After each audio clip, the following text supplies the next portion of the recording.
महान चवलों के चवल फैजल हसन चौहान की बकवास सुनो। इंग्लैंड ने बचाया मसनूई बारिश करके।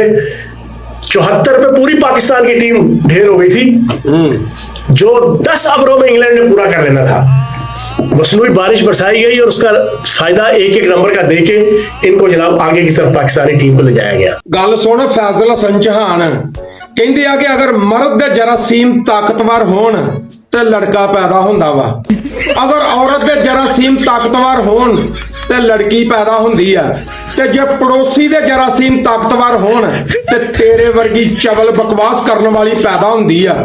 और खोती दिया बच्चिया, तू इमरान खान नूं बेशक अपनी भैन दे ला, सानू कोई इतराज नहीं, मगर तू 1992 दे वर्ल्ड कप की गल करके पूरी कौम की तहीन कर रहा वा।